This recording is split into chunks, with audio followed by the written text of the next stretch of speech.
Little Nera was a bright and joyful girl who lived high in the mountains of Peru. Her family kept a flock of sheep, and though she was only 8 years old, she had already learned to help her father with the animals. Every morning, she put on her colorful sweater and hat, smiled brightly, and led the sheep to the wide green pastures just outside their stone house. The cold wind often rushed through the valley, but Nera never complained. She loved the fresh air, the sound of the sheep, and the way the mountains seemed to whisper stories from long ago. One afternoon, just before sunset, Nera's father returned to their home after selling wool in the nearby town. But when he arrived, he found the flock scattered and the door of the small stone hut open. Nera was gone. At first, he thought she might have chased after a lost sheep or gone to fetch water from the spring. But hours passed and there was no sign of her. He ran down the paths, calling her name again and again, but the only sounds he heard were the wind and the bleating of sheep. Night fell, and the cold air turned sharp. Nera's father lit a lantern and searched into the darkness. The next morning, he returned with help from villagers, and they searched every hill, cave, and trail. For days they looked, but Nera had vanished. There were no signs of a struggle, no footprints, no broken branches, and no calls for help. It was as if the mountains had swallowed her whole. The small stone hut, where she had last been seen, became the center of many stories. Some said a wild animal had taken her. Others whispered about spirits that lived in the mountains. Nera's mother cried every night, and her father grew quiet and distant. The sheep still needed care, and life continued, but nothing was ever the same. The family slowly stopped talking about that day, but they never truly forgot. Deep inside, her father still hoped that one day she would come walking down the path, smiling just like she used to. Years turned into decades. The valley changed as more people moved away from the mountain villages. New roads were built, and younger families went to the city for work. Nera's parents grew older. Her mother passed away 10 years after her disappearance, her heart never healing. Her father, now alone, stayed in the stone house with a few sheep and a faded photo of his daughter beside his bed. Even after 22 years, he still took the same paths every morning, looked out over the valley, and wondered what had really happened.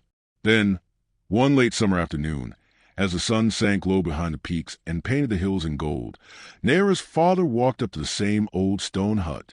It had been empty since the day she vanished. Over the years, he had replaced the door, but he rarely went inside. That day, he noticed something strange. The grass near the hut was flattened, as if someone had been standing there. He pushed the door open and was hit with a smell he couldn't explain, musty, like old earth and damp clothes. Inside, everything seemed untouched, but then he saw it. A corner of the floor was cracked and slightly raised. Slowly, he stepped forward and knelt down. With trembling fingers, he pulled at the cracked stone. It moved.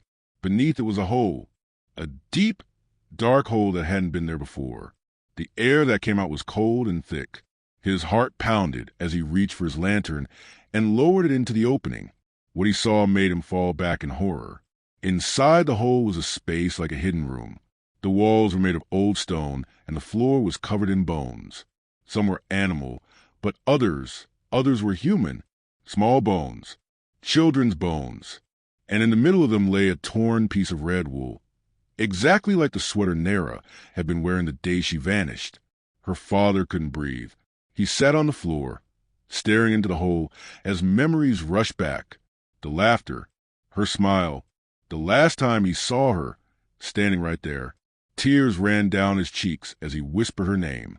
He ran back to the village and told the police. Within days, teams arrived to investigate. They uncovered a hidden chamber below the hut, one that had been built long ago and sealed off. Experts said it may have been used for rituals or something even darker. The bones were studied, and many were confirmed to be from children who had gone missing from nearby areas over the years. It was clear that someone, maybe many people, had been using the hidden room for something terrible. But what haunted Nera's father most was that his daughter had been taken not by an accident, not by nature, but by someone who had lived among them. The discovery shocked the entire region. Villagers gathered, prayed, and mourned not just Nera, but all the lost children. The stone hut was burned down by locals who didn't want its dark past to remain. Still, the pain in Nera's father's heart never truly faded. Even though years had passed, Nera's father never left the mountains. He built a small memorial where the hut once stood, with a wooden sign that said, "For the children who never came home." People from nearby villages would visit and leave flowers or candles. Some brought toys or clothes, things they remembered their own missing children by. Her father sat there often, staring at the hills and listening to the wind. Sometimes, when it was very quiet, he thought he heard her voice, faint and soft, calling him from the trees. Though he could never be sure, it gave him comfort. The village slowly began to heal, but the memory of Nera's disappearance and the terrible truth her father uncovered stayed with them forever. The mountains no longer felt safe, and the stories the wind whispered now carried pain and mystery. Yet one thing was clear. Her father's love, his quiet search, and his final discovery gave the world answers and helped other families find peace. Even after 22 long years, Nera had not been forgotten, and through her, many others were finally found. Little Nera was a bright and joyful girl who lived high in the mountains of Peru, where her family raised sheep in a quiet, green valley surrounded by tall hills and cold winds, and though she was only 8 years old, she already helped her father lead the flock every day, smiling brightly in her colorful red sweater and patterned hat as she guided the animals near a small stone hut where they rested during the day. But one evening when her father returned from the town, he found the sheep scattered, the door of the hut open, and Nera gone. So he searched the area calling her name, thinking she might be nearby. But there was no answer and no sign of her, and as darkness fell, he lit a lantern and kept searching until morning, then called on the villagers for help, and together they searched every path, cave, and rocky hill. But Nera had vanished without a sound or trace, and while some believed she had wandered off or been taken by wild animals, others whispered about spirits and old stories tied to the mountain. And after weeks of no answers, the family mourned, especially Nera's mother, who cried every night until she passed away 10 years later, leaving her husband alone in the stone house with only a few sheep and a fading photo of their daughter by his bedside. Yet even after 22 long years, her father still walked the same paths, looked at the mountains with tired eyes, and hoped she would one day return, until one quiet summer evening when he noticed the grass outside the old hut was flattened like someone had stood there recently. And when he opened the door, he was met with a strange, musty smell and noticed one stone on the floor was cracked and loose. So with shaking hands, he pulled it aside and uncovered a deep hole that hadn't been there before. And when he lowered his lantern into space, he saw a hidden room beneath the hut filled with bones, some from animals, but others clearly human and small, like they belonged to children. And in the middle of the pile lay a torn piece of red wool exactly like the sweater Nera had worn the day she disappeared, causing him to fall backward in shock and sorrow as he realized what had happened. And after running to the village for help, police arrived and uncovered what experts said was a secret chamber possibly used for dark rituals, containing remains of other missing children from nearby villages. And the discovery stunned the region, leading locals to burn down the hut and build a small memorial with a sign reading "For the children who never came home," where people began to visit and leave flowers, candles, and toys for the lost, while Nera's father sat there often in silence, listening to the wind and sometimes imagining her voice softly calling his name from the hills. And although he never truly healed from the pain of losing her, the discovery brought answers not only to him but to many families who had spent years wondering what happened to their children.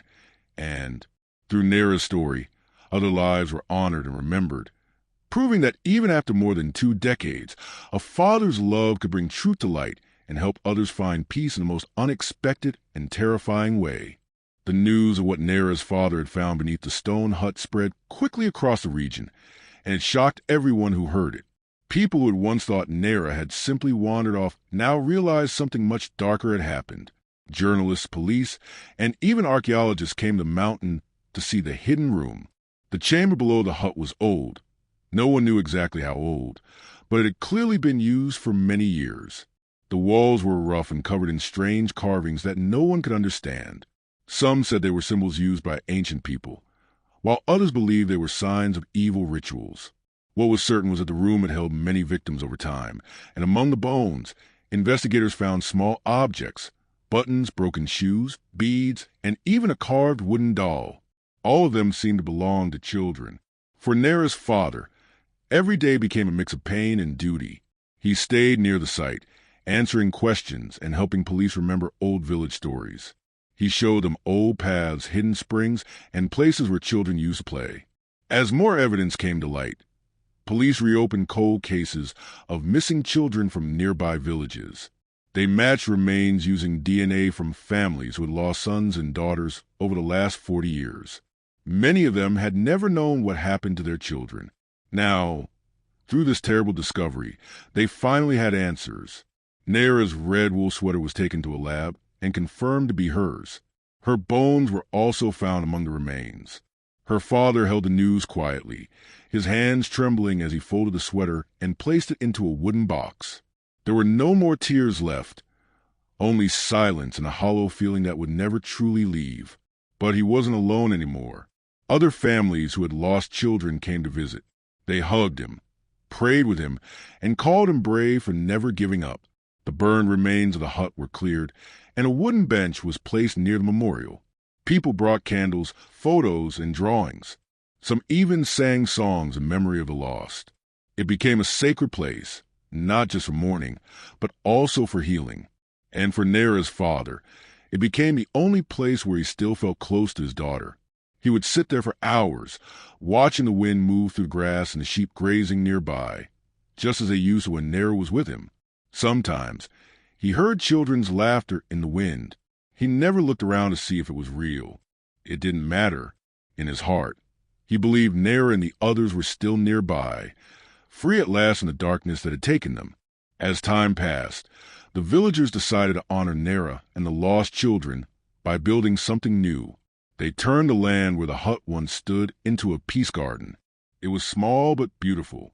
Flowers were planted in circles, and a stone wall was built with the names of every missing child who had been found in the chamber.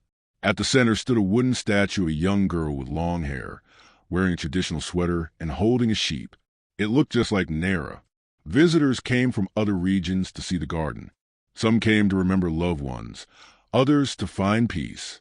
Local teachers brought students to learn about the past and the importance of listening to each other and protecting children. Nera's story was told not as just a sad tale, but as a lesson of love, loss, and truth. Her father continued to live in his old stone house. He took care of a small flock of sheep, now fewer in number, and every day he walked by the peace garden.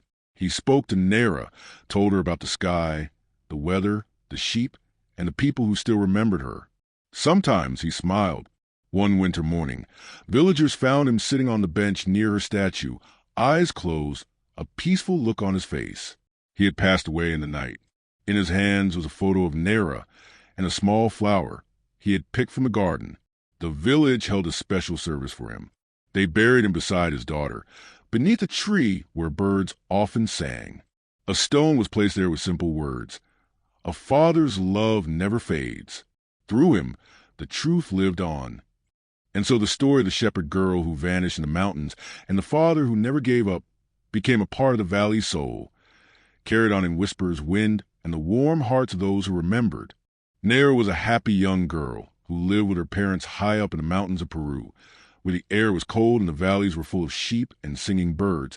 And every day she helped her father guide the animals, laughing in her red wool sweater and colorful hat, never knowing that her little world would one day fall into deep silence, because one evening when her father returned from the town with supplies, he found the sheep running around without anyone watching them, the door of the small stone hut wide open, and Nera was gone, nowhere to be seen or heard, not behind the trees or near the river, and her name echoed through the hills as her father shouted and searched all night with a lantern in hand, hoping to find her asleep under a tree or playing nearby. But she had vanished, just like that. So the villagers gathered to help, looking through caves, old paths, and even steep cliffs, but found nothing, not a footprint, not a ribbon, nothing, and soon whispers filled the village with strange thoughts about spirits, ancient mountain curses, or even creatures that live beneath the rocks. And though some believed a wild animal may have taken her, others believed something worse had happened. And after many weeks, when there were still no signs, her mother fell into grief and sickness, crying by the fire each night until her heart gave up 10 years later, leaving her husband alone in a house with only a few sheep, a faded photo, and the memory of his little girl. Yet every day for 22 years he walked the same paths, called her name, and stared at the hills hoping she would return, until one evening he noticed something strange. The grass outside the hut was pressed down as if someone had stood there, and when he opened the door, a strong musty smell hit him, and he saw a stone on the floor was cracked and loose. So with shaking hands he moved it and uncovered a hidden hole leading to a dark underground room. And when he lowered his lantern, what he saw froze his breath. Bones, tiny bones, mixed with animal bones, a wooden doll, a child's shoe, and in the center, a piece of red wool, her sweater, torn and dirty after so many years. And he fell back in shock and pain, his cries waking up the valley, and soon police arrived, uncovering what they described as a secret chamber used for dark purposes, with carvings on the walls, small objects belonging to children, and remains of others who had also gone missing over the years, and families from nearby villages were called, DNA tested, and given news about children they had lost long ago, and the valley became a place of mourning and memory as people brought flowers, candles, toys, and prayers, and a memorial was built with a hut once stood with a sign that read, "For the children who never came home," and Nara's father stayed close, speaking to her through the wind, telling her about the sheep, the weather, and how much he missed her, and over time the villagers created a peace garden with flowers, a stone wall with names of the children, and a statue of a girl with sheep in her arms that looked just like Nara, and people from far away came to visit, to learn to cry, and to honor the truth that had been buried for too long. And Nara's father, though tired and full of sorrow, smiled softly when he sat beside her statue, knowing that even though he could not save her, he had brought her home and given light to other families as well. And one winter morning he was found on the bench near the garden, eyes closed, holding a photo of Nara and a small flower in his hand, having passed away peacefully beside the only place that still held her presence, and the villagers buried him beside her under a tree where birds sang each morning, placing a stone that read, "A father's love never fades." Through him, the truth lived on, and so the story of the shepherd girl who vanished in the mountains and the father who never gave up lived on forever in the hearts of those who remembered, whispered by the wind, carved in stone, and carried to the tears and prayers of a valley that would never forget.